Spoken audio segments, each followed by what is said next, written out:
Everyone, कैसे हैं आप सब? कैसी चल रही है आपकी प्रिपरेशन? होप सो बहुत अच्छी चल रही होगी। So yes, I am back with the revision series for CA inter and CMA inter students for GST.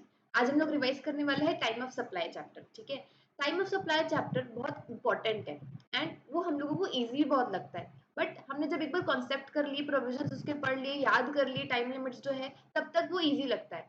लेकिन अगर आपने उसके क्वेश्चंस नहीं किए हैं, सिर्फ कंसेप्ट कर लिए, तो आपका एग्जाम में काम नहीं बनने वाला। ठीक है, तो हम लोग क्या करेंगे, सबसे पहले सारे कंसेप्ट अच्छे से रिवाइज करेंगे, टाइम लिमिट्स सब समझेंगे एंड उसको याद करने का ट्राई करेंगे। उसके बाद हम क्या करेंगे सर, उसके सारे क्वेश्चंस करेंगे। ठीक है, अब अपन शुरू करते हैं। टाइम ऑफ सप्लाई चैप्टर में सबसे इंपॉर्टेंट टाइम लिमिट होती है आपकी इशू ऑफ इनवॉइस की, कि कौन से दिन आपको टैक्स इनवॉइस इशू करना है। ठीक है, सो मैंने इसलिए वो पहले ही मेंशन कर दिया है। तो सप्लाई ऑफ गुड्स के केस में, टाइम लिमिट क्या होनी चाहिए टैक्स इनवॉइस इशू करने की? क्या होनी चाहिए? देखो, दो दो आपके पास केस है। सबसे पहला, जहां पे supply involves movement of goods, उस केस में आपका टाइम लिमिट क्या होगा सर? बिफोर और at the time of removal of goods. मतलब जिस दिन आपका गुड्स रिमूव होगा उस दिन या उसके पहले तक आपको क्या करना पड़ेगा सर? जो है आपको इनवॉइस इशू करना पड़ेगा। और सर सेकेंड केस है डिलीवरी ऑफ गुड्स और making available thereof to the recipient. बाकी केसेस में कौन सा टाइम ऑफ सप्लाई होना चाहिए? बिफोर और at the time of delivery of goods और making available thereof to the recipient. जब आप उसको रेसिपिएंट के पास अपना गुड्स अवेलेबल करवाओगे, उस दिन या उसके पहले तक आपको इनवॉइस इशू कर देना है। ये आपका गुड्स का केस का हो गया। अब अपन सर्विस का पढ़ते हैं। सर्विस में आपको इनवॉइस कब इशू करना रहेगा sir? Before or after the provision of service. जिस दिन आपने प्रोविजन ऑफ सर्विस दिया, मतलब जिस दिन आपने सर्विस सप्लाई की, उस दिन या उसके बाद, बिफोर और आफ्टर, उसके पहले के दिन। और सर सेकेंड केस क्या है? सेकेंड केस है आपका बिफोर और at the time of delivery of goods और making available thereof to the recipient. मतलब in any other cases where supply involve movement of goods, उसके अलावा अगर कोई आपका केस है, तो उस केस में आपका टाइम ऑफ क्या बोलना चाहिए, इशू ऑफ इनवॉइस क्या होना चाहिए? बिफोर और at the time of delivery of goods और making available thereof to the recipient. जिस दिन आप अपने रेसिपिएंट को गुड्स अवेलेबल करवाओगे, उस दिन या फिर उसके पहले तक आपको इनवॉइस इशू कर देना है। ये था आपका सप्लाई ऑफ गुड्स के केस में time limit for issue of invoice. Supply of service के केस में कब इशू करना है सर? सप्लाई ऑफ सर्विस के केस में आपको कब इशू करना है? जिस दिन आपने सर्विस की, जिस दिन आपने सर्विस दिया, उसके पहले या फिर उसके बाद, before or after the provision of service. लेकिन आफ्टर मतलब कब? उसका भी एक टाइम लिमिट होना चाहिए। After but within 30 days. ठीक है, before or after the provision of service, लेकिन within 30 days from the date of supply of service. ठीक है, उसके विद इन 30 डेज आपको क्या कर देना है? टैक्स इनवॉइस इशू कर देना है। और 30 डेज नॉर्मल केसेस में, नॉर्मल सप्लायर्स के लिए। लेकिन स्पेसिफिक सप्लायर्स जैसे कि आपकी इंश्योरेंस कंपनी है, banking company, financial institution including NBFC, ये सप्लायर्स के लिए गवर्नमेंट ने क्या बोला कि हम आपको 15 डेज एक्स्ट्रा देते हैं। आप लोगों के लिए टाइम लिमिट रहेगी बिफोर और आफ्टर, लेकिन विद इन 45 डेज। इनके लिए लिमिट 45 डेज रहेगी। केस सिनेरियोस अगर जब मैंने करवाए थे ना, case scenarios 30 case scenarios ICA ने जो रिलीज किए, सारे मैंने सॉल्व करवा के अपलोड किए हैं। ठीक है, तो वहां पे क्वेश्चन था, शुरू में केस सिनेरियो के लिखा हुआ था कि इंश्योरेंस कंपनी, तो वो अगर आपने वो कंपनी वाला क्वेश्चन जो है, इंश्योरेंस कंपनी वाला अगर आपको क्लिक नहीं हुआ, क्योंकि इंश्योरेंस कंपनी केस में तो 45 डेज का लिमिट था। ठीक है, इसलिए मैंने आपको यहाँ पे थोड़ा सा स्ट्रेस देके पढ़ाया। ठीक है, आ जाओ। Now we'll start actually the time of supply of goods. Goods पहले पढ़ेंगे then service. Goods कौन से सेक्शन में आएगा सर? आपका सेक्शन नंबर 12 और सेक्शन नंबर 12(2) में फॉरवर्ड चार्ज और 12(3) में आपका रिवर्स चार्ज। ठीक है, तो देखो 12(2) में फॉरवर्ड चार्ज के केस में दो चीजें। सबसे पहले नॉर्मल सप्लायर के केस में क्या टाइम लिमिट होगी, और नॉर्मल सप्लायर के अलावा जैसे कंपोजिशन सप्लायर और स्पेसिफाइड एक्शनेबल क्लेम वाले सप्लायर्स। तो नॉर्मल सप्लायर के केस में when it comes to supply of goods, उस केस में आपकी टाइम लिमिट क्या होनी चाहिए? उस केस में आपकी टाइम लिमिट होगी date of issue of invoice, या तो फिर last date of issue of invoice whichever is earlier. समझ आया? जिस दिन आपने एक्चुअल में इनवॉइस इशू किया है, और last date of issue of invoice. Last date of issue of invoice क्या होता है? जो अभी आपने ऊपर पढ़ा, बिफोर और at the time of removal of goods. ठीक है, वो होगी आपकी last date of issue of invoice. तो और actual date of issue of invoice whichever is earlier will be your time of supply of goods in case of forward charge and for normal supplier. Composition supplier के case में क्या होगा sir? Composition supplier और specified actionable claim वाले supplier के case में time limit होगी आपकी, देखो नॉर्मल सप्लायर के केस में पेमेंट की डेट को आपको इग्नोर करना है, ठीक है, लेकिन composition supplier specified actionable claim वाले सप्लायर्स के केस में आपको पेमेंट की डेट को कंसीडर करना है, ठीक है। सो ए रहेगा आपका वही इनवॉइस वाला, date of issue of invoice or last date of issue of invoice under section 31, या तो फिर date of payment whichever is earlier. और डेट ऑफ पेमेंट कैसे निकालोगे आप? जब आपने अपने बुक्स ऑफ अकाउंट्स में एंट्री की होगी, ठीक है, या तो फिर आपका जो पेमेंट है वो बैंक अकाउंट में जिस दिन क्रेडिट हुआ होगा, विच एवर इज अर्लियर, सो वो आपका डेट ऑफ पेमेंट आ जाएगा एंड ये आपका डेट ऑफ इनवॉइस आ जाएगा, ठीक है। तो दोनों डेट्स में से कौन सी डेट अर्लियर है, that will be your time of supply in case of goods. Supplier कौन होंगे यहाँ पे? आपके कंपोजिशन वाले और स्पेसिफाइड एक्शनेबल क्लेम वाले, ठीक है सर। देखो यहाँ पे क्या होता है, गुड्स के केस में आपको पता होगा, आपने पढ़ा होगा रेगुलर क्लासेस में कि जो एडवांस की पेमेंट होती है, एडवांस पेमेंट में आपका जीएसटी नहीं लगता इन केस ऑफ गुड्स, ठीक है। So no GST at the time of receipt of advance for supply of goods, ठीक है। अब यहाँ पे आपके पास ये एक और ऑप्शन दिया है गवर्नमेंट ने, क्या ऑप्शन दिया है? फॉर एग्जाम्पल आप एक शॉप के ओनर हो, ठीक है, आप रोज कुछ ना कुछ सप्लाई करते हो और मान लो कि बहुत सारे कस्टमर्स आपको कुछ चीजों में एडवांस देके जाते हैं और उस एडवांस की वैल्यू जो है वो अप टू 1000 है, कुछ ने 900 का एडवांस दिया, कुछ ने 800 का एडवांस दिया, ठीक है। तो ऐसे जो छोटे छोटे एडवांसेस रहते हैं, तो गवर्नमेंट ने बोला कि आप इस एडवांस की टाइम ऑफ सप्लाई निकालने के लिए जो है वो सिर्फ और सिर्फ डेट ऑफ इनवॉइस कंसीडर कर सकते हो, डेट ऑफ पेमेंट कंसीडर करने की जरूरत नहीं है, ठीक है। अब इतने सारे छोटे छोटे एडवांसेस मिलेंगे, सबकी डेट ऑफ पेमेंट अगर कंसीडर करते रहेंगे तो ज्यादा बर्डन हो जाएगा काम का, ठीक है, कंप्लायंसेस ज्यादा बढ़ जाएंगे। तो फिर गवर्नमेंट ने बोला that you have the option of taking invoice date as the time of supply, ठीक है sir. Since GST on supply of goods is payable only on the basis of invoice, देखो गुड्स के cases में क्या होता है, जो है जीएसटी सिर्फ इनवॉइस के बेसिस पे कैलकुलेट किया जाता है, ठीक है। ओके सर, अब आ जाओ आप रिवर्स चार्ज का केस। रिवर्स चार्ज के केस में कैसे निकालोगे आप टाइम ऑफ सप्लाई? देखो reverse charge in case of goods, आपको ये ध्यान रखना है कि जब आपको गुड्स मिलता है तो यहाँ पे तीन केसेस रहेंगे, तीन डेट्स रहेंगे। सबसे पहला date of receipt of goods, जिस दिन आपको गुड्स मिला, ठीक है, जिस दिन आपको गुड्स मिला वो वाला डेट। उसके बाद जिस दिन आपने पेमेंट किया, पेमेंट आपको पता है कैसे करते हैं, पेमेंट की डेट कैसे निकालते हैं, entered in the books of accounts, क्योंकि यहाँ पे रिवर्स चार्ज है। रिवर्स चार्ज में क्या होता है सर, रिसिपिएंट पेमेंट करता है, तो जो पेमेंट करेगा वो अपने बैंक से उसका पैसा डेबिट होगा, right. So entered in the books of accounts or debit from the bank account whichever is earlier. समझ आया date of payment reverse charge के केस में कैसे निकालेंगे? सिर्फ यहाँ पे डेबिटेड वर्ड का यूज किया गया है, okay. Which ever is earlier आपका निकल जाएगा डेट ऑफ पेमेंट। यहाँ पे ये बहुत इंपॉर्टेंट है, ये भूल जाते हैं। देखो यहाँ पे क्या होता है, 31st day from the date of issue of invoice by the supplier. 31st day from the date of issue of invoice by the supplier, जिस दिन सप्लायर ने इनवॉइस इश्यू किया है उससे गवर्नमेंट बोलती है कि आपके पास 31st 30 डेज आप निकालो, उसके बाद 31st day, 31st day from the date of issue of invoice. इसके बाद अपन जब क्वेश्चंस करेंगे ना तो आपको ज्यादा क्लैरिटी आएगी। तो यहाँ पे date of issue of date of क्या बोलना चाहिए, टाइम ऑफ सप्लाई क्या होगा, जिस दिन आपको गुड्स मिला वो वाला डेट, जिस दिन आपको पेमेंट, जिस दिन आपने पेमेंट किया वो वाला डेट, और तीसरा 31st day from the date of issue of invoice, ठीक है। इस सब में से जो भी अर्लियर डेट होगा वो आपका रिवर्स चार्ज के केस में टाइम ऑफ सप्लाई आ जाएगा, ठीक है सर। अब देखो क्या होता है ना कि कई बार क्वेश्चंस में हमको ये डेट्स निकालने के लिए काफी मुश्किल होती है, वो डेट्स नहीं निकल पाती है। So where the above elements are not ascertainable, उस केस में टाइम ऑफ सप्लाई कैसे निकालेंगे?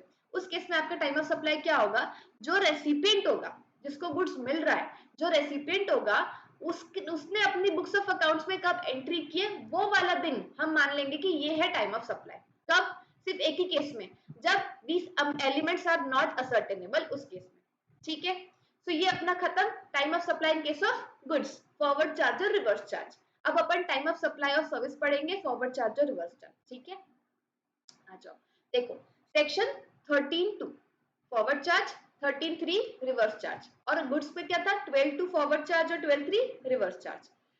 सर्विस के केस में फॉरवर्ड चार्ज में क्या होता है, देखो आपको सबसे पहले जैसे ही आपके पास क्वेश्चन आएगा time of supply of service का, ठीक है, और वो आपको दिख रहा है कि फॉरवर्ड चार्ज का केस है, तो आपको सबसे पहले ये चेक करना है कि क्या जो इनवॉइस है वो टाइम पे इशू हुई है कि नहीं हुई है। और टाइम पे इशू हुई मतलब आपको ये पता होना चाहिए कि सेक्शन 31 हमने ऊपर अभी पढ़ा था, मैंने सबसे पहले वही पढ़ाया था कि इनवॉइस कब तक इशू करनी है, तो सर्विस के केस में कब तक इनवॉइस इशू करनी होती है, before or after, but within 30 days वाला केस। ठीक है, तो एज पर सेक्शन 31 आपको चेक करना है कि क्या आपकी इनवॉइस टाइम पे इशू हुई है क्या। अगर हुई है तो आपका टाइम ऑफ सप्लाई क्या हो जाएगा sir, date of issue of invoice, जिस दिन आपने इनवॉइस इशू किया वो वाला दिन, या तो फिर date of receipt of payment, ठीक है, जिस दिन आपको पेमेंट मिला, दोनों में से विच एवर इज अर्लियर। और वही पेमेंट की डेट कैसे निकालेंगे, entering in the books of accounts या तो फिर crediting of payment in the bank account, whichever is earlier. आपका दो डेट्स आ गए, दोनों में से अर्लियर आपका time of supply in case of service, और ये फॉरवर्ड चार्ज। ठीक है, अब सेकेंड केस, अगर आपका इनवॉइस जो है वो टाइम पे इशू नहीं हो पाया, उस केस में आपका टाइम ऑफ सप्लाई कैसे निकाला जाएगा sir, earliest of the following, जैसे आपका ये, अब देखो आपने टाइम पे इनवॉइस इशू नहीं किया, तो उस केस में आपको कैसे निकालना है time of supply, date of provision of service or date of receipt of payment, whichever is earlier. ठीक है, तो और date of receipt of payment कैसे निकालते हैं, entering in the books of accounts or crediting of payment in the bank account, whichever is earlier, आपका date of receipt of payment आ जाएगा। ठीक है, अब यहाँ पे भी same, when the above events are unascertainable, so date on which recipient shows the receipt of services in his books of account, जिस दिन recipient ने अपने books of accounts में एंट्री किया वो आपका टाइम ऑफ सप्लाई हो जाएगा। ठीक है, अब यहाँ पे भी गवर्नमेंट ने ऑप्शन दिया है कि एक्सेस पेमेंट अप टू 1000, मतलब जो आपके स्मॉल एडवांसेस होते हैं ना, जो स्मॉल एडवांसेस होते हैं अप टू 1000, अप टू 1000 के एडवांसेस पे गवर्नमेंट ने आपको ऑप्शन दिया है कि आप डेट ऑफ पेमेंट कंसीडर मत करो, सिर्फ डेट ऑफ इनवॉइस कंसीडर करो एंड फिर आप अपना टाइम ऑफ सप्लाई निकाल लो। ठीक है, C option of taking invoice as the time of supply. ठीक है सर, ओके, अब अपन रिवर्स चार्ज का पढ़ते हैं। फॉरवर्ड चार्ज हो गया, now it's time for reverse charge. Time of supply of service in case of reverse charge under section 13 clause 3। देखो अब वो कैसे निकालेंगे, यहाँ पे देखो रिवर्स चार्ज गुड्स के केस में क्या था, तीन डेट्स थी, date of receipt of goods, उसके बाद डेट ऑफ पेमेंट और date 31st day from the date of issue of invoice. लेकिन क्या आपको सर्विस ऐसे हाथ में मिलती है क्या, नहीं, तो वो आपको वाली डेट भूल जानी, date of receipt of service पर लिख देना यहाँ पे। ठीक है, यहाँ पे सिर्फ दो डेट्स आएगी, डेट ऑफ पेमेंट और 61st day from the date of issue of invoice by the supplier. देखो यहाँ पे 61st डे है, यहाँ पे क्यों 61st डे, देखो समझो एक बात को, यहाँ पे हमने सबसे पहले क्या पढ़ा था, date of issue of invoice पढ़ा था। ठीक है, और यहाँ पे सर्विस के केस में गवर्नमेंट ने आपको 30 डेज का टाइम लिमिट दिया था कि आफ्टर आप provision of service, after provision of service आप इशू कर सकते हो, लेकिन विद इन 30 डेज आपको इशू करना पड़ेगा। ठीक है, और इसीलिए आपका जो गुड्स का केस है वहां पे गवर्नमेंट ने एक्स्ट्रा 30 डेज दिए। ठीक है, 31st day from the date of issue of invoice. लेकिन सर्विस के केस में क्या हुआ, आपको 61st डे मिला, मतलब 30 दिन तो आपको ऑलरेडी गवर्नमेंट दे चुकी है इनवॉइस इशू करने के लिए, प्लस आपको रिवर्स चार्ज के केस में 30 डे और मिला, that is 61st day from the date of issue of invoice by the supplier. ये लॉजिक है इसका। ठीक है, सो यहाँ पे रिवर्स चार्ज के केस में टाइम ऑफ सप्लाई सर्विस कैसे निकालोगे आप, डेट ऑफ पेमेंट और 61st day from the date of issue of invoice by the supplier. ठीक है, और सेम अगर कोई इवेंट्स असर्टेनेबल नहीं है तो फिर रेसिपिएंट अपनी बुक्स ऑफ अकाउंट्स में जब एंट्री करेगा वो दिन आपका हो जाएगा टाइम ऑफ सप्लाई। ठीक है, आ जाओ, अभी आपको जैसे पता है कि जब इंपोर्ट ऑफ सर्विस होती है तो उसमें रिवर्स चार्ज लगता है। ठीक है, लेकिन एक स्पेशल केस है, कौन सा केस है, कि अगर आपने अपने एसोसिएटेड एंटरप्राइज से अगर आपने सर्विस इंपोर्ट करवाई है, उस केस में टाइम लिमिट थोड़ी सी डिफरेंट है। क्या टाइम लिमिट है, देखो एसोसिएट एंटरप्राइज जो है ना वो इनकम टैक्स एक्ट में 92A में डिफाइंड है। ठीक है, आपको क्वेश्चन में मेंशन करेगा कि ये एसोसिएटेड एंटरप्राइज है, तो उस केस में आप टाइम ऑफ सप्लाई कैसे निकालोगे, date of entry in the books of accounts of recipient, जिस दिन रेसिपिएंट ने अपने बुक्स ऑफ अकाउंट्स में एंट्री की वो वाला दिन, और जिस दिन पेमेंट हुआ वो वाला डेट। तो दोनों डेट्स में से whichever is earlier that will be your time of supply. कब, import of service from associated enterprise से, तब। ठीक है, क्या क्या पढ़ा अभी तक सर हमने, टाइम ऑफ सप्लाई गुड्स के केस में सेक्शन 12(2) और 12(3). ठीक है, फॉरवर्ड चार्ज और रिवर्स चार्ज। फॉरवर्ड चार्ज के केस में आपका टाइम ऑफ सप्लाई क्या होता है, नॉर्मल सप्लायर के केस में और कंपोजिशन सप्लायर के केस में, और रिवर्स चार्ज में आपका एक ही केस होता है। ठीक है, date of receipt of goods, date of payment और 31st डे वाला। और सर्विस के केस में हमने क्या पढ़ा कि सबसे पहले आपको चेक करना है कि क्या इनवॉइस टाइम पे इशू हुआ है कि नहीं हुआ है। अगर हुआ है तो date of issue of invoice or date of issue of invoice or date of payment. ठीक है, अगर नहीं हुआ है तो date of provision of service or date of payment. ठीक है सर, ये देखो date of provision of service or date of payment. Advances वाला आपको समझा, आपके पास ऑप्शन है कि आप डेट ऑफ पेमेंट मत लो, सीधा डेट ऑफ इनवॉइस की आपको टाइम ऑफ सप्लाई मिल जाएगी। ठीक है, ये हो गया। रिवर्स चार्ज के केस में आपके पास 2 डेट्स होती है, सर्विस के केस में डेट ऑफ पेमेंट और 61st day from the date of issue of invoice by the supply. Done. Import of service वाला पढ़ा दिया। ठीक है, अब आते हैं अपन छोटे छोटे सेक्शंस पे। यही था सबसे मेन अपना गुड्स और सर्विस वाला। ओके, नाउ 12.4 और सॉरी हाँ 12.4 और 13.4 में क्या होता है? Time of supply of vouchers which is exchangeable for goods and services. मतलब क्या होता है? आपको शॉप से कई बार वाउचर्स मिलता है ना कि आप इस वाउचर से आप अपना कुछ भी सामान परचेस कर सकते हो। ठीक है, सो मान लो कि वो वाउचर आपका क्या हो रहा है, supply of vouchers exchangeable for goods and services. मतलब वो आपको वाउचर जो मिला है उससे आप सिर्फ और सिर्फ चिप्स एंड आइसक्रीम्स खरीद सकते हो। तो आपको ये पता है कि इस वाउचर से मुझे सिर्फ और सिर्फ क्या मिलेगा, चिप्स और आइसक्रीम मिलेगा। तो उस केस में आपका टाइम ऑफ सप्लाई क्या होगा? Date of issue of the voucher. जिस दिन आपको वाउचर इशू हुआ है वही दिन आपका टाइम ऑफ सप्लाई हो जाएगा। लेकिन आपको सिर्फ वाउचर दे दिया, आप उसमें से कुछ भी खरीदो, ठीक है, वो मेंशन नहीं किया कि वो किस चीज का वाउचर है। तो उस केस में, अदर केसेस में आपका टाइम ऑफ सप्लाई क्या होगा वाउचर के केस में? जिस दिन आप जाओगे और वो वाउचर को रिडीम कराओगे वो दिन आपका होगा जब आपको टाइम ऑफ सप्लाई निकलेगा। ठीक है, so date of redemption of the voucher. Okay, अगर एक्सचेंजेबल है फॉर गुड्स एंड सर्विसेज तो जब आप वो वाउचर आपको इशू हुआ जाता है वो आपका time of supply. Other cases में जब आप वाउचर को रिडीम कराओगे वो आपका टाइम ऑफ सप्लाई। ये था आपका 12.4 और 13.4। ठीक है, गुड्स के केस में और सर्विस के केस में। गुड्स में आपका 12.4 लग जाएगा, सर्विस में आपका 13.4 लग जाएगा। बाकी है दोनों में प्रोविजन एकदम सेम। ठीक है ना, 12.5 और 13.5 ये है रेसिडुअल केस, मतलब बचा कुचा केस, जो बाकी केसेस में नहीं आया, एकदम बचा कुचा केस है। उसमें क्या होगा? For example, where the periodical return to be filed, जहां पे आप अपने मंथली रिटर्न्स, पीरियोडिकल रिटर्न मतलब मंथली, क्वार्टरली, एनुअली जो रिटर्न्स फाइल करते हैं, ठीक है, उस केस में, रेसिडुअल केस में आपका टाइम ऑफ सप्लाई होगा the due date of filing such return. जिस दिन आपका ड्यू डेट है उस रिटर्न को फाइल करने का, उसी को हम क्या मान लेंगे? टाइम ऑफ सप्लाई मान लेंगे, जिस दिन आपका क्या बोलना चाहिए, लाइबिलिटी अराइज हो जाएगी। ठीक है, जीएसटी पेमेंट करके। अब अदर केसेस में आपका जिस दिन टैक्स पेमेंट का डेट होगा उस दिन आपका रेसिडुअल केसेस में टाइम ऑफ सप्लाई अराइज हो जाएगा। ठीक है ना, 12.6 एंड 13.6 इसमें क्या होता है? Time of supply for addition in the value by way of interest, late fee, penalty for due payment of consideration. जैसे अगर फॉर एग्जांपल आपने कोई गुड्स परचेज किए शॉपकीपर से एंड उसको आपने बहुत लेट पेमेंट किया तो आपको वो इंटरेस्ट लगाएगा, लेट फीस लगा सकता है। ठीक है, सो वो आपका इंटरेस्ट, वो लेट फीस आपने वैल्यू चैप्टर में पढ़ा होगा, वैल्यूएशन चैप्टर में पढ़ा होगा सेक्शन 15 में, कि वो आपका वैल्यू ऑफ सप्लाई में ऐड होता है जिसमें आपको जीएसटी पे करना होता है। तो वो जीएसटी पे करने की लायबिलिटी अराइज कब होगी, उसके लिए यहाँ पे टाइम ऑफ सप्लाई दिया हुआ है, date on which supplier receives such addition. जिस दिन आपने अपने शॉपकीपर को इंटरेस्ट ला के दिया उस दिन वो आपका टाइम ऑफ सप्लाई रहेगा। किसके लिए? आपके ये इंटरेस्ट, लेट फी, पेनल्टी के लिए। ठीक है, ये था आपका 12.6 गुड्स के लिए, 13.6 सर्विस के लिए।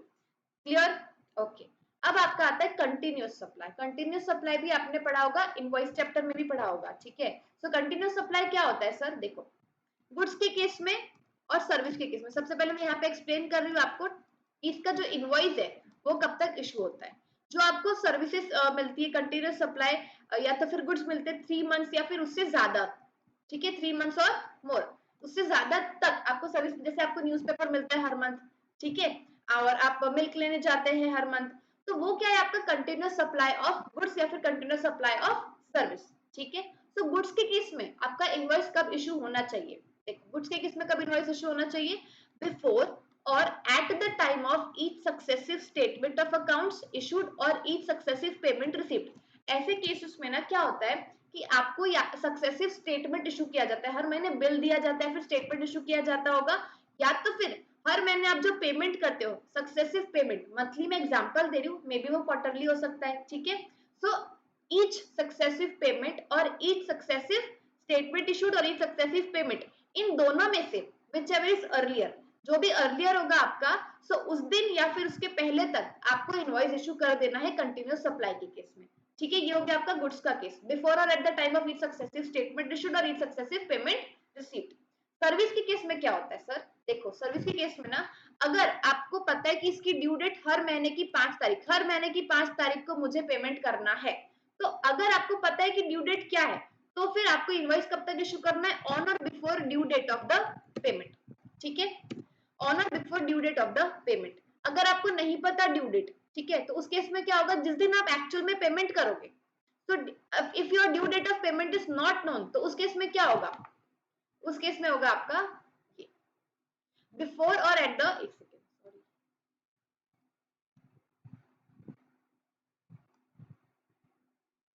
ये देखो ना, if your due date of payment is not known, अगर वो आपको नहीं पता कि हर महीने की डेट मतलब ड्यू डेट कौन सी है, तो आपका टाइम ऑफ सप्लाई कब होगा आपका, सो बिफोर और एट द टाइम, बिफोर और at the time when supplier receive the payment, जिस दिन एक्चुअल में सप्लायर क्या बोला जिसको पेमेंट रिसीव होगा, उस दिन या फिर उसके पहले तक आपको इनवॉइस इशू करना रहेगा, ठीक है। और जहां पर आपका payment is linked to an event, जहां पर आपका पेमेंट जो है वो लिंक्ड है, फॉर एग्जांपल आप कोई कंस्ट्रक्शन करवा रहे हो, ठीक है, आपकी बिल्डिंग का कंस्ट्रक्शन करवा रहे हो, सो आपने बोला कि मेरा 30% अगर आपने कंस्ट्रक्शन कर दिया तो मैं आपको 50,000 पेमेंट दूंगा, जिस दिन मेरा 50% कंस्ट्रक्शन हो गया फिर मैं आपको पेंडिंग अमाउंट दूंगा, फॉर एग्जांपल 30,000, फिर जिस दिन मेरा पूरा की पूरा मतलब फॉर एग्जांपल 75% हो गया, उस दिन मैं आपको 45,000 दूंगा। तो ये यहाँ पे क्या हो रहा है कि जो पेमेंट है ना वो कंप्लीशन ऑफ इवेंट से लिंक्ड है, ठीक है। सो इस केस में आपकी टाइम ऑफ सप्लाई क्या बनेगी, on or before the date of completion of event, जिस दिन आपका इवेंट कंप्लीट होगा उस दिन या फिर उसके पहले तक आपको इनवॉइस इशू कर देना है। समझ आ गया आपको, ये था आपका कंटिन्यूस सप्लाई के केस में इनवॉइस कब कब इशू करना है, गुड्स के केस में कब करना है और सर्विस के केस में कब करना है, ठीक है। अब आता है आपका एक क्लैरिफिकेशन, ये अमेंडमेंट है, इंपॉर्टेंट है, इसको अपन क्लियर करते हैं। देखो यहाँ पे क्या होता है, क्लैरिफिकेशन किस चीज का दिया है, इसीलिए मैंने आपको पहले कंटिन्यूस सप्लाई ऑफ सर्विस पढ़ाया, so supply and service or goods, देखो so clarifications on time of supply of services of construction of roads and maintenance thereof of national highway projects of NHAI in hybrid annuity model।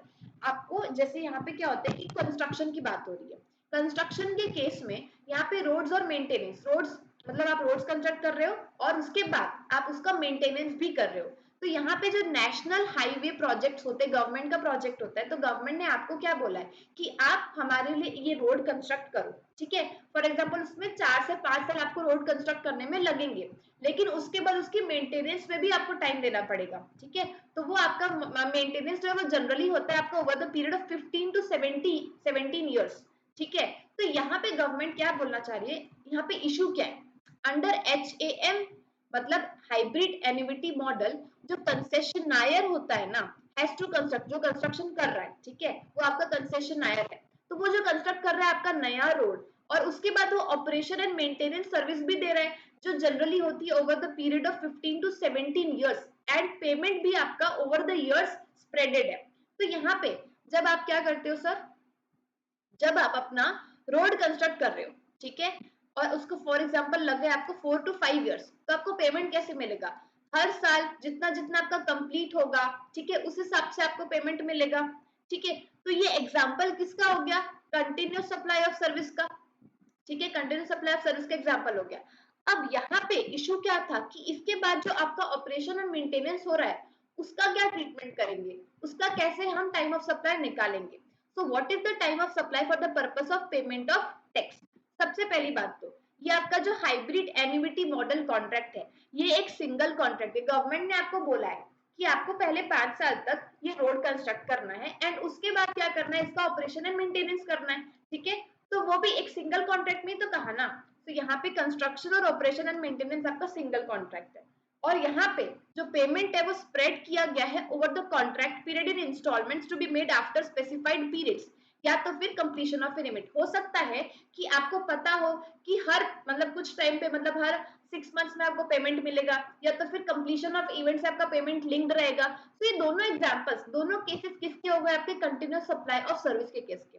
तो यहाँ पे government बोली कि ठीक है, आपका जो आप रोड कंस्ट्रक्ट कर रहे हो उसमें भी आपका कंटिन्यूस सप्लाई ऑफ सर्विस का प्रोविजन लगेगा, एंड इसके बाद जो ऑपरेशन एंड मेंटेनेंस कर रहे हो वहां पे भी आपका जैसे जैसे आपका क्या बोलना चाहिए इवेंट कंप्लीट होगा, या फिर कुछ पीरियोडिक हम पेमेंट डिस्कस कर लेंगे कि हम आपको हर 3rd मंथ में पेमेंट करेंगे, हर 6 मंथ में पेमेंट करेंगे। तो ये आपका ये भी क्या हो गया, कंटिन्यूस सप्लाई ऑफ सर्विस। तो टाइम ऑफ सप्लाई कैसे डिसाइड होगा सर, पहले अपन देखेंगे कि ये कंटिन्यूस सप्लाई ऑफ सर्विस है तो है, तो इस हिसाब से पहले आपको देख लेना कि इनवॉइस कब इशू होना चाहिए, फिर जब आपका इनवॉइस इशू होना चाहिए फिर आप अपना टाइम ऑफ सप्लाई का प्रोविजन लगा देना। देखो मैं आपको बताती हूँ, ये देखो ये आपका कंटिन्यूस सप्लाई, ठीक है। सर्विस के केस में ये रहा, तो अपन ने ये पढ़ा ना, अगर पेमेंट इवेंट से लिंक्ड रहा तो फिर on or before the date of completion of event आपका इनवॉइस इशू हो जाना चाहिए। अगर आपका इनवॉइस इस टाइम लिमिट में इशू हो गया, इसका मतलब क्या हो गया, invoice is issued with in time. हमने टाइम ऑफ सप्लाई के केस में क्या पढ़ा था, टाइम ऑफ सप्लाई में आपको पहले दो चीज चेक करनी है, क्या इनवॉइस इशू हुआ है क्या टाइम में। अगर टाइम पे इशू हुआ है तो फिर उसका टाइम ऑफ सप्लाई क्या निकलेगा, date of issue of invoice or date of payment whichever is earlier. इसीलिए आपको मैंने ये इनवॉइस का पहले आपको टाइम लिमिट बढ़ा दिया, ठीक है। तो आपको ये वाले क्वेश्चन में ऐसे ही सॉल्व करना है, सबसे पहले आप इनवॉइस का टाइम लिमिट निकालो, फिर आप देखो कि क्या आपका जो इनवॉइस है वो टाइम पे इशू हुआ है क्या। अगर टाइम पे इशू हुआ है तो फिर आप टाइम ऑफ सप्लाई कैसे निकालोगे, date of issue of invoice or date of payment. अगर टाइम पे इशू नहीं हुआ है उस केस में कैसे निकालोगे, date of provision of service or date of payment whichever is earlier. So ये क्लैरिफिकेशन आपको मिल गया, ठीक है। यहाँ वाले ऑपरेशन एंड मेंटेनेंस सर्विस को भी अपन क्या मानेंगे sir, continuous supply of service मानेंगे, ठीक है। एवरी कंसेप्ट मैंने 2 से 3 बार एक्सप्लेन किया है, समझाया है एंड रिवाइज करवाया है, ठीक है। सो ऑब्वियसली रेगुलर क्लास तो है नहीं, तो मैंने रिवीजन पर्पस से जितना हो पाए उतने डिटेल में मैंने करवाया है। एंड इसके बाद हम करेंगे टाइम ऑफ सप्लाई के बड़े बड़े प्यारे प्यारे सारे क्वेश्चंस, जिससे हमको फुल ऑन कॉन्फिडेंस आ जाएगा टाइम ऑफ सप्लाई, एंड जितने भी नंबर का आएगा वो सब हमको स्कोर करने हैं, ठीक है। चलो अब अपन इसके क्वेश्चन करते हैं। Now let's solve the questions. मैं क्या करूंगी, कुछ जो भी जितने भी इंपॉर्टेंट है वो सॉल्व करूंगी, एकदम डायरेक्ट क्वेश्चन से वो आप लोग खुद कर लेना, ठीक है। सो मैं पहले आप लोगों को सेकेंड वाला चलो बता देती हूँ। GST is payable on advance received for supply of goods and services taxable under forward charge. Do you agree with the statement, support your answer with the legal provisions. मैंने आपको क्या बताया था कि एडवांस जो है अगर आपको सप्लाई ऑफ गुड्स के केस में मिलता है तो उस केस में क्या क्या आपका जीएसटी पेबल होता है क्या, नहीं होता, ठीक है। तो GST is not payable on advance in case of supply of goods, but हाँ सप्लाई ऑफ सर्विस के केस में जरूर पेबल होता है। इसलिए सप्लाई ऑफ गुड्स में other than the suppliers, other than the composition suppliers and specified actionable claims वाले suppliers, आपका टाइम ऑफ सप्लाई का लिमिट क्या होता है सर, क्या डेट होती है, date of issue of invoice होता है ना, date of issue of invoice होता है और last date of issue of invoice. कहीं भी इसमें पेमेंट था क्या, नहीं था, इसीलिए नहीं था, because GST is not payable on the advance received for the supply of goods, ठीक है। इसको आपको प्रॉपर्ली एक्सप्लेन कर देना है। Now third question, determine the supply of service in the following cases assuming that GST is payable under reverse charge। reverse charge के case वाला आपको बताना है। तो यहाँ पे 4 केसेस दिए हुए हैं, कितने 6 केसेस दिए हुए हैं। तो आपको पता है ना, यहाँ पे पूछा है आपका गुड्स, गुड्स के केस में रिवर्स चार्ज कौन सा सेक्शन लगेगा, सेक्शन 12 क्लॉज 3। पहले आप इसकी टाइम लिमिट लिखो, आपको पता चल गया कि गुड्स का केस है, आपको पता चल गया कि रिवर्स चार्ज क्या पूछा है, सेक्शन पता चल गया 12 क्लॉज 3 है। अब उसकी टाइम लिमिट बताओ क्या होती है time limit, date of receipt of goods, ठीक है। Date of receipt of goods या तो फिर date of payment. Date of payment कैसे निकालते हैं सर, डेट ऑफ पेमेंट निकालते हैं entry in the books of accounts or debited in the bank account whichever is earlier. ये 2 dates होती है डेट ऑफ पेमेंट की। उसके बाद गुड्स के केस में थर्ड डेट कौन सी होती है, 31st date from the issue of invoice, from the date of issue of invoice, ये होता है, ठीक है। ये आपने एक बार लिख लिया ना, अब आपको क्वेश्चन सॉल्व करने में दिक्कत नहीं होगी, ठीक है। सो मैं आपको 2 केस सॉल्व करवाऊंगी, बाकी आप लोगों ने खुद ने करना है, ठीक है। तो यहाँ पे मैं जुलाई 1 देखो 3 डेट्स दी हुई है, date of receipt of goods, date of payment of goods, ठीक है, और date of issue of invoice by the supplier of goods, ठीक है। तीनों डेट रेलेवेंट होती है।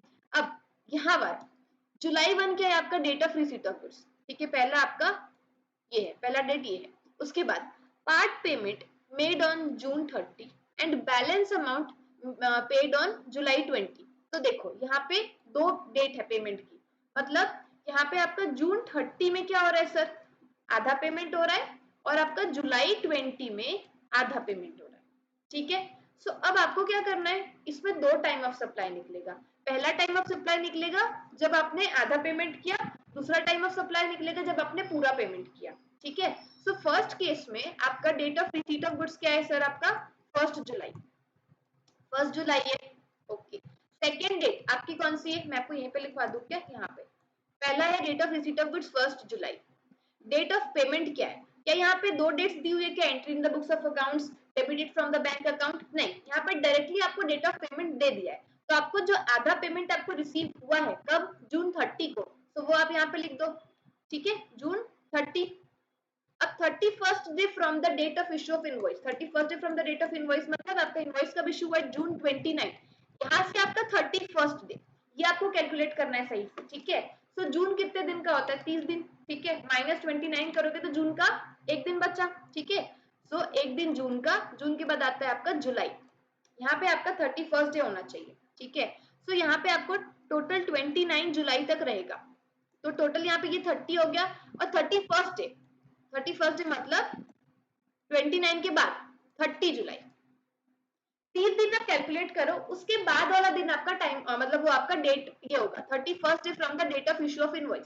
समझ आ रही है बात? ठीक है, सो यहाँ पे आपका फर्स्ट एक दिन आपका जून का था, बचे हुए 29 डेज जुलाई के, उसके बाद का दिन होता है 31st डे।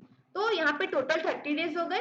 लास्ट दिन कौन सा है? 29 जुलाई, और 31st डे बोलता है, तो यहाँ पे आपका 30 July will be your this date.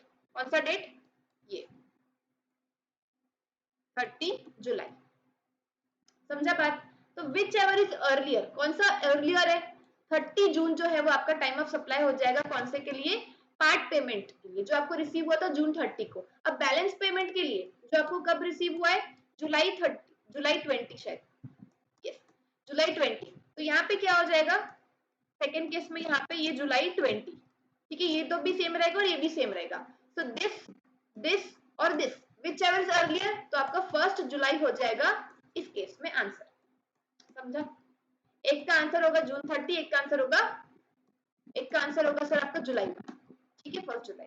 Answer check करवा देती हूँ मैं आप लोगों को, ये देखो, जून 30 for part payment made and July 1 for balance. ठीक है, ऐसा ही करना है। या तो फिर मैंने जैसे यहाँ पे क्या बताया आपको, मैं ऐसे करती थी कि पहले 30 डेज काउंट कर लेती थी, उसके बाद वाला दिन मैं उसमें लिख देती थी। आप लोग ऐसा भी कर सकते हो, डायरेक्ट अब 31st डे कैलकुलेट कर लो, जैसा भी आपको जमे। ठीक है, अब मैं एक और केस कराऊंगी, फिर उसके बाद आप लोग पूरा सॉल्व करना। ठीक है, बाकी केसेस यहाँ पे आपका date of receipt of goods है 5 जुलाई। ठीक है, डेट ऑफ पेमेंट क्या है? Payment is entered in the books of account on June 28 and debited in recipient bank account June 30। तो दोनों में से विच एवर इज अर्लियर, तो आपका कौन सा हो जाएगा? आपका 28th ऑफ जून। ठीक है, एंड थर्ड डे क्या रहता है आपका? वही 31st day from the date of issue of invoice. तो यहाँ पे इनवॉइस कब इशू हुआ है आपका? 1 जून को। ठीक है, 1 जून को इनवॉइस इशू हुआ है। तो आप देखो 1 जून को अगर आपका इनवॉइस इशू हुआ है तो जून में होते हैं आपके 30 दिन। ठीक है, -1 कर दो, तो यहाँ पे जून के बचे आपके 29 डेज। उसके बाद आपका जुलाई, जुलाई में सिर्फ आपको एक दिन लेने का रहेगा। ठीक है, तो यहाँ पे टोटल ये हो गया 30 दिन, उसके बाद का मैं एक दिन लूंगी। ठीक है, so that is your 2 of July. तो यहाँ पे आ जाएगा 2 ऑफ जुलाई। तो यहाँ पे which ever is earlier, so 28 June will be your time of supply in this case. ये देखो 28 जून, ये जुलाई 2 आया, मेरा भी जुलाई 2 आया था। समझ गए? 3 डेट्स निकालो, सबसे पहले आप ये लिख लो, ये बढ़िया आपको क्लियर होना चाहिए। फिर इसमें आप क्या बोलते हैं, फिल इन द ब्लैंक्स जैसा है, बस उसको भरते जाना है। ठीक है, अच्छे से कैलकुलेट करके। चलो, अभी आपका फोर्थ क्वेश्चन है। फोर्थ क्वेश्चन में क्या है सर आपका? सर्विस के केस में रिवर्स चार्ज वाला। ठीक है, 13 क्लॉज 3। ठीक है, 13 सबसेक्शन 3। अब यहाँ पे आपको वही सबसे पहले आप लिखो कि रिवर्स चार्ज के केस में, आरसीएम वाले केस में, सर्विस के केस में टाइम ऑफ सप्लाई क्या होता है? सबसे पहला डेट ऑफ पेमेंट। ठीक है, डेट ऑफ पेमेंट होता है। सेकंड सेकंड कौन सा होता है? 61st day. यहाँ पे 61st डे होता है from the date of issue of invoice. ठीक है, अब यहाँ पे देखो, part payment made on June 30 and balance amount paid on September 1। And यहाँ पे ये आपका इनवॉइस कब इशू हुआ है? जून 29। यहाँ से आपको 61st डे निकालना है। तो पहले अपन ये निकाल लेते हैं। ठीक है, क्योंकि ये तो काम आना ही है। तो यहाँ पे 61st डे निकालना है। तो जून का कितना हो जाएगा सर? जून का एक दिन बचा है। ठीक है, यहाँ पे ऐसे लिखो, जून का एक दिन बचा है। जून के बाद जुलाई, जुलाई का पूरा ले लो। ठीक है, तो टोटल हो गए आपके 32 डेज। उसके बाद अगस्त, अगस्त का कितना लोगे सर आप? बता दो, अगस्त का कितना लोगे?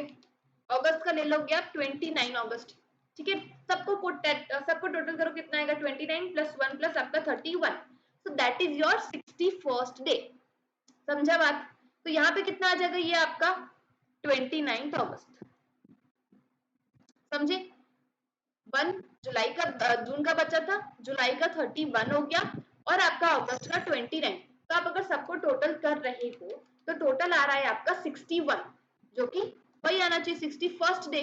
ठीक है, अब देखो यहाँ पे रेट ऑफ पेमेंट कितना है, पार्ट पेमेंट पहले दो टाइम ऑफ सप्लाई निकलेंगे, एक पार्ट के लिए, पार्ट पेमेंट के लिए, एक बैलेंस पेमेंट के लिए। ठीक है, तो डेट ऑफ पेमेंट आएगा आपको यहाँ पे जून 30 और बैलेंस अमाउंट पेड वो आपको सेकेंड वाले में निकालेंगे। और यहाँ पे 61st अपन ने क्या निकाला सर, अगस्त, अगस्त 29 ये निकाला, which ever is earlier that is June 30 will be your answer. Second that is the balance payment, उसके लिए क्या निकालोगे सर आप, डेट ऑफ पेमेंट क्या होगा इसका 1 सितंबर, date of issue of invoice तो सेम रहेगा 61st डे वाला, that is August 29, whichever is earlier तो आपका अगस्त 29 हो जाएगा टाइम ऑफ सप्लाई। चेक करवा दूं, फोर्थ वाला था ये देखो अगस्त 29, ठीक है, ये देखो जून 30 का, जून 30, ठीक है, और अगस्त 29 for the balance payment, August 29 for the balance payment. समझा आपको? ठीक है, इसका एक और केस कराऊंगी, ऐसे ही आपको टाइम ऑफ सप्लाई में प्रैक्टिस करनी पड़ेगी। ठीक है, मैं इसलिए थोड़ा सा स्लो बता रही हूँ, ऑब्वियसली अगर एग्जाम में अपन करेंगे तो इससे आपको हाफ टाइम लगना चाहिए, बट मैं क्योंकि आपको एक्सप्लेन भी करते जा रही हूँ इसलिए थोड़ा सा टाइम टेकिंग लग रहा है। ठीक है, अदरवाइज आप खुद करोगे इससे हाफ टाइम लगेगा। ठीक है, payment is entered in the books of account on June 28, debited in recipient's books bank account is June 30, तो whichever is earlier, date of payment आ गया आपका 28। ठीक है, और यहाँ पे जून 1 है, जून 1 से आप अगर 61st डे निकालोगे, एक बार और मैं सिखा देती हूँ, जून 1 है आपका, ठीक है, और यहाँ से आप निकालोगे तो जून कितने दिन का होता है, 3 दिन का होता है। ठीक है, -1, तो ये आपका जून में 29 डेज कैलकुलेट हो गए। जुलाई में कितने दिन कैलकुलेट होंगे सर, टोटल आपको 61 डे चाहिए। ठीक है, तो जुलाई में आपका यहाँ पे 31 डे, 31 डे जुलाई का कैलकुलेट हो गया, टोटल कितना होगा 29 प्लस 31, टोटल यहाँ पे 61st, 60 डेज हो गए। अब अपने को क्या चाहिए, 61st डे चाहिए ना, तो जुलाई के बाद 1 अगस्त, ये होगा आपका 61st day from the date of issue of invoice, कौन सा 1 अगस्त, whichever is earlier that is June 28 आपका टाइम ऑफ सप्लाई होगा। देखो ये 1 अगस्त जो मैंने निकाला, ठीक है, जून 1, ओके, ये क्या June 1 date of issue of invoice, ठीक है, हाँ, तो पेमेंट कब एंटर हो रहा है सर आपका जून 28 को, बैंक में डेबिट हो रहा है जून 30 को, तो विच एवर इज अर्लियर जून 28 और अगस्त 1, ठीक है, विच एवर इज अर्लियर, तो जून 28 आपका हो जाएगा टाइम ऑफ सप्लाई, वही आंसर। ठीक है, ये क्वेश्चन भी हो गया, बाकी केसेस आप लोग सॉल्व करना, मैंने दोनों हार्ड वाले केसेस सॉल्व करवा दिए। ठीक है, fifth, Kabira Industries Limited engaged the services of a transporter for road transport of a consignment on 17th of June and made advance payment for the transport on the same date, that is 17th June। देखो यहाँ पे जो कबीरा industries है ना, वो engaged है in the services of a transporter for road transport। ठीक है, ये जीटीए की सर्विसेज आप अगर ध्यान से देखोगे तो goods transport agency of a consignment on 17 जून, और उसका एडवांस पेमेंट कब हो गया सर, उसने कर दिया था 17 जून को। However, जो कंसाइनमेंट है ना could not be sent immediately on account of a strike, strike हो गई फैक्ट्री में तो वो कंसाइनमेंट सेंड नहीं हो पाया। इंस्टेड वो सेंड कब हुआ था, रिमूवल ऑफ गुड्स, ये गुड्स का केस है। ठीक है, तो देखो फॉर एग्जांपल यहाँ पे instead was sent on 20th July, so invoice was received from the transporter on 22nd of July। what is the time of supply of the transporter service, consignment obviously आपका क्या है goods है, लेकिन कबीरा industries जो है वो तो service ले रही है ना ट्रांसपोर्टर की फॉर रोड ट्रांसपोर्ट, तो यहाँ पे आपको क्या बताना है, time of supply of the transporter service. तो आपको पता होना चाहिए कि अगर ये जीटीए का सर्विस है, ठीक है, जीटीए का सर्विस है, ये लिमिटेड है, ये बॉडी कॉर्पोरेट है, ठीक है, ये स्पेसिफाइड रेसिपिएंट में आता है। ठीक है, तो अगर आप लोगों ने मेरा आरसीएम का वीडियो नहीं देखा होगा, रिवीजन तो आप लोग देख सकते हैं, मैंने सारी चीजें एक्सप्लेन की है। तो जीटीए की सर्विस में आपका क्या लग जाएगा, आरसीएम लग जाएगा। ठीक है, यहाँ पे सेक्शन 13 क्लॉज 3 सर्चिंग सबसेक्शन 3 लग जाएगा for time of supply calculate करने के लिए, तो आपको वो कैलकुलेट करके दिखाना है। कैसे दिखाओगे, सबसे पहले आपका आ जाएगा डेट ऑफ पेमेंट, ठीक है, डेट ऑफ पेमेंट आ जाएगा, और सेकंड क्या आ जाएगा 61st day from the date of issue of invoice. तो यहाँ पे डेट ऑफ पेमेंट क्या है सर, 17 जून, ठीक है। और 61st from the date of issue of invoice, invoice कब इशू हुआ था आपका, invoice was issued on 22 July. तो आपको क्या करना है, बस 17 जून, ठीक है, 17 जून और यहाँ पे 22 जुलाई है ना, तो यहाँ से 61st day which ever is earlier आपका आंसर हो जाएगा, वो आपको कैलकुलेट करके निकालना है, ठीक है। ये देखो 61st from the date of issue of invoice, तो in this case 61st from the date of issue of invoice जो भी होगा आपका उस हिसाब से विच एवर अर्लियर का आंसर आ जाएगा, ठीक है। इसको कैलकुलेट कर लेना।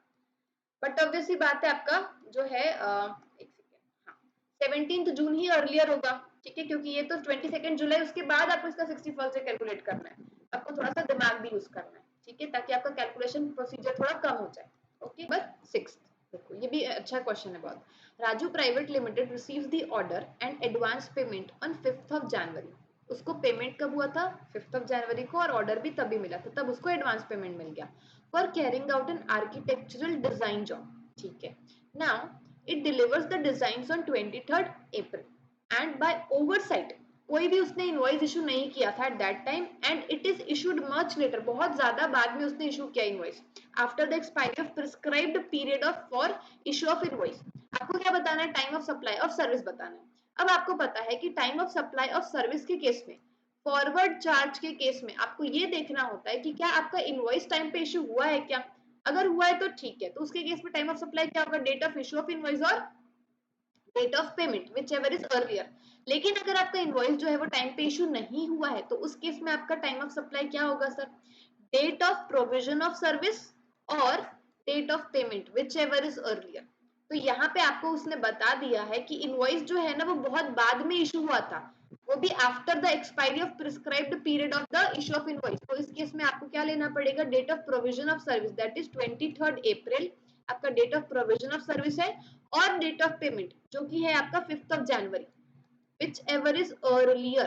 तो 5 जनवरी will be your time of supply in case of service, ठीक है।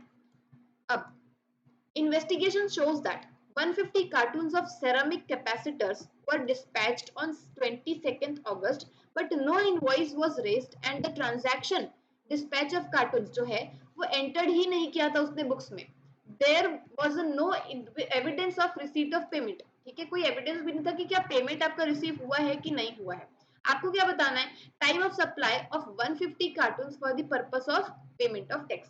कार्टून से सर ये, ठीक है, गुड्स का केस है, आपको गुड्स के केस में टाइम ऑफ सप्लाई बताना है। यहाँ पे जो आपका ये है कि आरसीएम भी नहीं है, एफसीएम है, तो यहाँ पे आपको पता चल गया गुड्स का केस है, ठीक है, एफसीएम का केस है।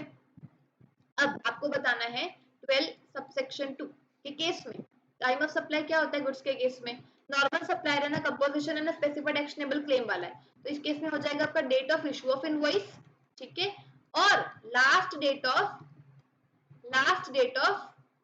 इशू ऑफ इनवॉइस, ठीक है। क्या होगा सर यहाँ पे देखो, date of issue of invoice, क्या इसने इनवॉइस इशू किया था क्या, नो इनवॉइस वाज रेज्ड, कोई भी इनवॉइस इशू उसने नहीं किया था, तो यहाँ पे तो आपको कोई डेट नहीं दिया हुआ है, actual date of issue of invoice नहीं दिया हुआ है, लेकिन आप ये तो पता लगा सकते हो ना कि last date of issue of invoice क्या होना चाहिए।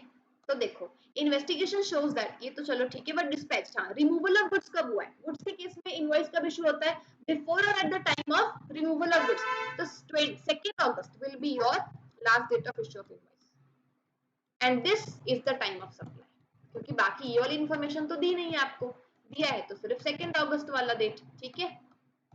ये भी कंप्लीट हो गया आपका। चलो अब an order is placed on Ram and Company on 18th August for supply of a consignment of customized shoes. Ram and Company को consignment मिला ready and informs that customer and issues the invoice on 2nd of December. तो order कब place किया गया था 18th August को supply करने के लिए, क्या सप्लाई करने के लिए, कंसाइनमेंट ऑफ कस्टमाइज्ड शूज को, ठीक है। राम एंड कंपनी को कंसाइनमेंट रेडी मिल गया, उसने कस्टमर को इन्फॉर्म कर दिया, ठीक है, कि आपका कंसाइनमेंट रेडी है, उसने इनवॉइस कब इशू किया सर 2nd of December को। कस्टमर ने कलेक्ट किया consignment from the premises of Ram and company, customer collect करने कब आया 5 दिन बाद 7th of December को, और इलेक्ट्रॉनिकली उसने ट्रांसफर कर दिया payment on the same date, जो आप उसने एंटर कब किया था अकाउंट्स में next day that is 8th of December। अब आपको बताना है time of supply for the shoes for the purpose of payment of tax, ये आपका नॉर्मल केस है। टाइम ऑफ सप्लाई गुड्स का बताना है, कंसाइनमेंट ऑफ शूज है, ठीक है, गुड्स के केस में एफसीएम का केस है, और समझ गए? तो यहाँ पे आपका टाइम ऑफ सप्लाई क्या होना चाहिए, बताओ? टाइम ऑफ सप्लाई क्या होना चाहिए? Date of issue of invoice or last date of issue of invoice whichever is earlier. तो यहाँ पे जो है आपका date of issue of invoice कौन सा है? 2 is the date of issue of invoice, 2 है। Last date of issue of invoice कौन सा है? The customer collects the consignment from the premises on 7th, मतलब रिमूवल ऑफ गुड्स हो रहा है 7th that means on or before, मतलब before और at the time of 7th, मतलब बिफोर और at the time of removal of goods. तो 7th आपका क्या हो जाएगा? Last date of issue of invoice whichever is earlier, तो आपका 2 आ जाएगा टाइम ऑफ सप्लाई। समझे? क्वेश्चन नंबर 8, ठीक है, ये देखो क्वेश्चन नंबर 8 क्या हो जाएगा? 2 ठीक है। Now come to question number 9। Meal coupons are sold to a company on 9th of August for being distributed to the employees of the said company. ठीक है, the coupon are valid for 6 months and आप use कर सकते हैं उसको क्या purchase करने के लिए? फूड आइटम्स परचेस करने के लिए। एम्प्लॉइज ने उनको यूज किया various stores for purchase of various edible items on different dates throughout the 6 months. ये स्पेसिफिक पता है क्या कि कौन सा फूड आइटम परचेस करने वाले हो? नहीं, दिस इज नॉट आइडेंटिफाइबल। ठीक है, तो यहाँ पे क्या लगेगा? आपका टाइम ऑफ सप्लाई क्या हो जाएगा कूपन कूपन के केस में? जब आपका वो वाउचर रिडीम होगा। अगर पता होता कि इस वाउचर के लिए ये स्पेसिफिक फूड मिलने वाला है तो आप क्या करते? जब आपको वाउचर इशू किया गया है तब आप करते। बट यहाँ पे क्योंकि नहीं पता तो आपको क्या करना पड़ेगा? टाइम ऑफ सप्लाई क्या लेना पड़ेगा? Date of redemption of voucher. ठीक है, ये देखो डेट ऑफ रिडेम्पशन। ठीक है, अब क्वेश्चन नंबर 10, ये देखो क्वेश्चन नंबर 10 जो है वो भी बहुत इंपॉर्टेंट है, अच्छा रहेगा। Firm of advocates issues invoice for services to ABC Limited on 17th February। Firm of advocate ने इनवॉइस फॉर सर्विस जो है वो एबीसी लिमिटेड को कब इशू किया? 17th February को। ना यहाँ से आपको समझ आना चाहिए कि शायद ये आरसीएम का केस हो सकता है। The payment is contested by ABC Limited on the ground that on account of negligence of the firm, company's case was dismissed by the court for non-appearance which necessitated further appearance for which the firm is billing the company. Now the dispute drags on and finally payment कब हुआ sir? Main dates आपको देखनी है। Invoice issue हुआ आपका 17 फरवरी को और आपका जो डिस्प्यूट है वो खत्म हुआ और फाइनली पेमेंट कब हुआ? 3rd of November को। आपको क्या आइडेंटिफाई करना है? Time of supply of the legal service. तो आपको पता है कि ये लीगल सर्विस है, फर्म ऑफ एडवोकेट्स दे रहा है। आरसीएम में हमने ये सर्विस पढ़ा था जिसमें कि क्या बोलते हैं, अगर फर्म ऑफ एडवोकेट सर्विस दे रहा है लीगल सर्विस किसी भी बिजनेस एंटिटी को, तो उस केस में वो बिजनेस एंटिटी आरसीएम बेसिस पे टैक्स पे करती है। अभी आरसीएम का केस हो गया, ये सर्विस का केस है, दैट इज 13 सबसेक्शन 3। तो आपका टाइम ऑफ सप्लाई क्या कैसे कैलकुलेट करेंगे इस केस में? डेट ऑफ पेमेंट, ठीक है, डेट ऑफ पेमेंट और 61st day from the date of issue of invoice. ठीक है, ये आपको निकालना है from the date of issue of invoice. तो डेट ऑफ पेमेंट क्या है सर यहाँ पे आपकी? 3rd of November। ठीक है, 3rd of November। अब 61st day from the date of issue of invoice, 17th Feb से आपको कैलकुलेट करना है 61st डे। आप कैलकुलेट करो अपने कैलकुलेटर पे, इसका आंसर लाओ। ठीक है, पॉज करो एंड देन उसको चेक करना कि आपका सही है कि नहीं है। मैं आपको इसका आंसर बता देती हूँ। देखो 10th क्वेश्चन में क्या आंसर रहेगा आपका? 61st डे जो है ना वो रहेगा आपका 19th अप्रैल। यहाँ से आप देखोगे 17th Feb 61st day 19th अप्रैल रहेगा और 3rd of November which ever is earlier. ठीक है, तो आपका 19th अप्रैल आपका आंसर हो जाएगा। ऐसे आपको सॉल्व करना है। ये आपका इजी है, आप लोग खुद से कर लोगे। 12th भी बहुत इजी है। 13th देख लो एक बार। मिसेस प्रणव एसोसिएट्स एक पार्टनरशिप फर्म है, ठीक है, उसने क्या प्रोवाइड किया? रिकवरी एजेंट की सर्विस। ये भी आपने आरसीएम में पढ़ा हुआ है। टू न्यूट्रॉन क्रेडिट्स लिमिटेड एक नॉन बैंकिंग फाइनेंशियल कंपनी है and a registered supplier on 15th जनवरी। ठीक है, now invoice for the same was issued on 7th February. Invoice कब इशू हुआ था? 7th फरवरी को। पेमेंट कब हुआ था सर आपका? 18th अप्रैल को by Newton credits limited. Bank account of the company was debited on 20th April. ठीक है, अब आपको क्या बताना है? Determine the following person liable to pay the GST in time of supply of service. तो ये आपका रिकवरी एजेंट की सर्विस जो है वो कौन दे रहा है? Partnership firm. किसको दे रही है? नॉन बैंकिंग फाइनेंशियल कंपनी को। ठीक है, तो इस केस में आरसीएम में टैक्स पे होगा और आरसीएम में टैक्स पे करेगा कौन? एनबीएफसी, क्योंकि इसको रिकवरी एजेंट की सर्विस दी जा रही है, ठीक है। एंड यहाँ पे क्या है, and a registered supplier on 15th January, मतलब service date of provision of service है आपका 15th ऑफ जनवरी, ठीक है। इनवॉइस कब इशू हुआ है आपका 7th ऑफ फरवरी, ठीक है। और आपका पेमेंट हुआ है 18th अप्रैल को, और बैंक अकाउंट में डेबिट हुआ है 20th अप्रैल को, तो whichever is earliest date of payment हो जाएगा आपका 20th अप्रैल। अब देखो आरसीएम का केस है, सर्विस का केस है, आपको पता है सर्विस के केस में कैसे निकालोगे आप, डेट ऑफ पेमेंट और 61st day from the date of issue of invoice. तो डेट ऑफ पेमेंट आपने क्या रखना है 20 अप्रैल और 18 अप्रैल, whichever is earlier that is 18 April आपका डेट ऑफ पेमेंट रहेगा, और 61st day from the date of issue of invoice. तो यहाँ पे आपका क्या इनवॉइस की डेट 7 फरवरी से आप निकाल लो 61st डे, वो आपका whichever is earlier answer आ जाएगा। तो ये आपका आंसर निकालो देन चेक कर लो, ठीक है। 13 60 डेज वाला 61st डे, ठीक है। 9th अप्रैल आ रहा है, तो 9th अप्रैल और 18th April whichever is earlier, तो 18th अप्रैल आपका 9th अप्रैल आंसर रहेगा विच एवर अर्लियर, ठीक है ना। बस ये एक क्वेश्चन, इसके बाद दो तीन बस छोड़े, बाकी सब मैंने आपको डिटेल में करवाया है, ठीक है। Now Mr. X supplied goods for 50,000 to its customer Miss Diana on 1st January on the condition कि पेमेंट कब तक हो जाना चाहिए, विद इन अ वीक हो जाना चाहिए। लेकिन मिस दियाना ने पेमेंट किया कब, 2 फरवरी को, मतलब 1 जनवरी से within a week payment कर देना। दियाना ने कब किया 2 फरवरी को, वो भी विद इन अ वीक के बाद डेट पेमेंट किया, उसको इंटरेस्ट फिर उसने पे कर दिया 2000 का, 2000 का इंटरेस्ट पेमेंट कर दिया। आपको क्या बताना है, what is the time of supply with regard to addition in the value by way of interest in lieu of delayed payment of consideration.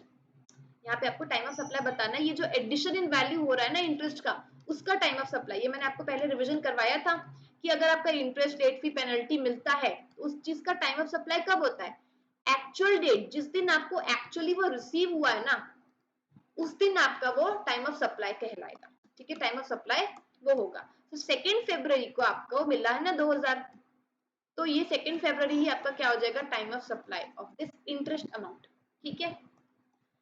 तो yes we are done with all the important questions. आप लोगों को I hope बहुत अच्छे से समझ आया होगा, ठीक है।